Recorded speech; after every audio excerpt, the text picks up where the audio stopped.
Bharatiya Janata party రాష్ట్ర అధ్యక్షులు కిషన్ రెడ్డి గారు, బీజేపీ శాసనసభాపక్ష నాయకులు లక్ష్మీనారాయణ గారు, మిత్రులు శాసనసభ్యులు శ్రీనివాసరెడ్డి గారు ముగ్గురు కూడా ఈవేళ ఈ దీక్షలో కూర్చుందారని తెలిసి 100కి 100 రూపాయలు సంఘీభావం తెలియజేయడం కోసం లోక్సత్తా పార్టీ తరఫున నేను ఇక్కడికి వచ్చాను. మండు టెండల్లో దీక్షకు దిగారు. పెద్దలు ఇక్కడ భాజపా పార్టీకి చెందినటువంటి వారు కానీ ఇతరులు కానీ పెద్దలు చాలామంది ఉన్నారు. బండారు దత్తాత్రేయ గారు ముఖ్యంగా ఉన్నారు, ఇతర పెద్దలు ఉన్నారు. వారందరినీ ముందుగా నేను కోరేది ఏంటంటే, మండు టెండల్లో ఈ దీక్ష దిగినప్పుడు 3 రోజుల పాటు రాష్ట్రంలో చాలామందిని కదిలించింది, ఇది ఆలోచింపజేసింది. చాలా విలువైనటువంటి యువ నాయకుల ప్రాణాలని దీనిలో పణంగా పెట్టడం సరైనది కాదు. ఈ సమస్యకి ఏదో ఇవాళ సర్కారు వెంటనే అర్జెంటుగా దిగొచ్చేసి మీకు పరిష్కారం మేము చేసేస్తాం మన్నించండి అని చెప్పంటారని చెప్పి అనుకోవడం అది అసాధ్యం, మనందరికీ తెలుసు. అంచేత నేను మొట్టమొదటిగా మిగతా అంశాల్లోకి వెళ్లే ముందు సవినయంగా మిత్రులు కిషన్ రెడ్డి గారిని, మన లక్ష్మీనారాయణ గారిని, శ్రీనివాసరెడ్డి గారిని సవినయంగా కోరేది ఏంటంటే, మీరు రాష్ట్రంలో ఉన్న పరిస్థితిని గమనించి ఈ విద్యుత్ రంగాన్ని గట్టెక్కించడం కోసం మనందరం పార్టీలకు అతీతంగా దీర్ఘకాలికంగా పోరాడాల్సిన అవసరం ఉంది.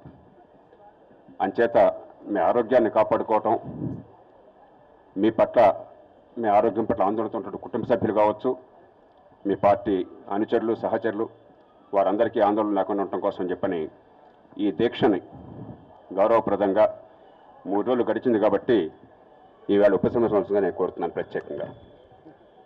లేకపోతే దీనికి పరిష్కారం ఉండదు. ఇక వాళ్ళు అనవసరంగా మనని తీసుకుపోయి హాస్పిటల్లో పడేయటము, ఆ తర్వాత ఆ రకంగా దీక్ష ముగించడం దానికంటే ఒక కీలకమైన అంశం మీద ప్రజల ఆలోచన కోసం మీరు దీక్ష మొదలుపెట్టారు.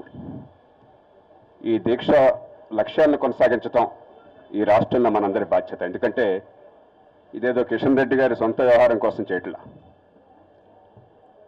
ఈవేళ రాష్ట్రంలో అతి కీలకమైన విద్యుత్ రంగం తీవ్రమైన సంక్షోభంలో పడింది. మీకు భాజపా ఇష్టం ఉండొచ్చు, ఇష్టం ఉండకపోవచ్చు, నరేంద్ర మోడీ ఇష్టం ఉండొచ్చు, ఇష్టం ఉండకపోవచ్చు, కానీ ఖచ్చితంగా గుజరాత్ రాష్ట్రంలో దీర్ఘకాలికంగా విద్యుత్ రంగాన్ని చాలా ఒడుపుగా ఆలోచించి వ్యూహంతో రాష్ట్ర ప్రయోజనాల్ని దీర్ఘకాలికం కాపాడేందుకు ఏర్పాట్లు చేశారు. అక్కడ ఎలాంటి ఏర్పాట్లు జరిగినాయో, నిరంతరం గ్రామాల్లో 24 గంటలు విద్యుత్ అందే ఏర్పాటు చేయటం, పారిశ్రామికీకరణ వేగవంతం చేయటం, ఏ పరిశ్రమకి 1 యూనిట్ కూడా కొరత లేకుండా ఏర్పాటు చేయటం, గ్రామాల్లోనే వ్యవసాయేతర ఉపాధి పెరిగేందుకు ఏర్పాట్లు చేయడం, అన్ని రంగాల అభివృద్ధికి దోహదం చేయడం, ఇవన్నీ సాధ్యమని చెప్పిన గుజరాత్ అనుభవం రుజువు చేస్తున్నారు. ఇవాళ ఆంధ్రప్రదేశ్లో కూడా అలాంటి ఏర్పాట్లు చేయాల్సిన అవసరం ఉన్నది. శాసనసభలో లోక్సత్తా పార్టీ తరఫున ఎన్నో సందర్భాలు ఇదే నేను ప్రస్తావించాను. ఆ ఏర్పాట్లు చేయాలని చెప్పాను. ఈవేళ విద్యుత్ ఉత్పత్తి పెరగాలి, ఆ రకంగా విద్యుత్ కొరత తగ్గాలి. రెండోది విద్యుత్ టారిఫ్ల భారం నష్టాలను తొలగించాలి, కానీ టారిఫ్ల భారం సామాన్యంగా పడకుండా ఉండాలి. ఆ భరించే శక్తి ఉన్న వాళ్ళ మీద భారం పడనివ్వండి, సామాన్యంగా భారం లేకుండా ఉండాలి. మూడోది నష్టాలను తగ్గించాలి.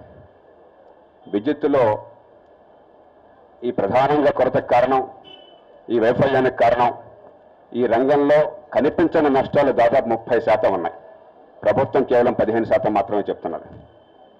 వేల కోట్ల రూపాయలు అనుత్పాదకంగా ఉన్నటువంటి వాటికి ఆ పద్దులకి విద్యుత్ రంగంలో కేటాయిస్తూ అసలు విద్యుత్తులో ఈ సిస్టమ్ని బాగు చేయడానికి కానీ లేదా కొత్త ఉత్పత్తికి కానీ ప్రభుత్వం నుంచి ప్రణాళిక వ్యయంగా వస్తున్నది నామమాత్రంగా మాత్రమే ఉన్నది.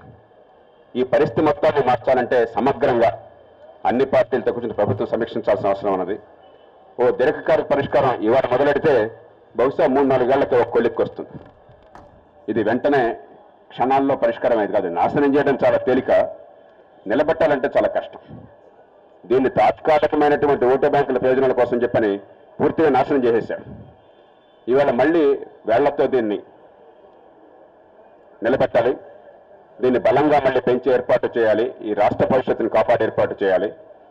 అందుకోసం జరిగేటువంటి సుదీర్ఘ పోరాటంలో భారతీయ జనతా పార్టీతో పాటు పూర్తిగా గొంతు కలుపుతామని చెప్పని, ఈ రాష్ట్ర భవిష్యత్తు కోసం, హేతుబద్ధ విధానాల కోసం, విద్యుత్ రంగం ఈ రాష్ట్రానికి పారిశ్రామికీకరణకి, ఆర్థిక వ్యవస్థ పటిష్టతకి బలమైన పునాదిగా ఉండటం కోసం కలిసి పనిచేస్తామని చెప్పని మరోసారి మీ అందరి తరఫున మీతో పాటు పోరాడతామని చెప్పి మనవి చేస్తూ, దయచేసి మీరు వీలున్నంత వేగంగా ఈ నిరాహార దీక్ష నుంచి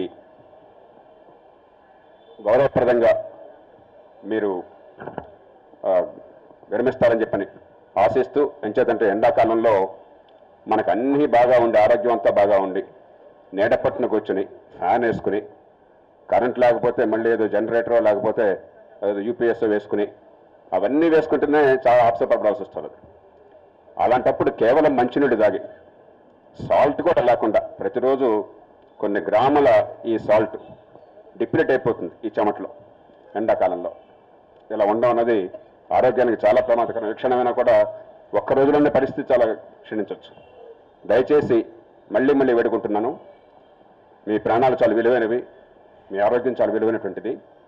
వెంటనే ఈ దీక్షను విరమింపు చేసుకుని దీర్ఘకాలిక పోరాటానికి కలిసి సన్నద్ధమవుదాం, అందుకు సిద్ధమవుతామని చెప్పి ఆశిస్తూ, మరోసారి ఈ పోరాటానికి పూర్తి సంఘీభావాన్ని ప్రకటిస్తూ మీ అందరికీ నమస్కరిస్తూ నేను సెలవు తీసుకుంటున్నాను.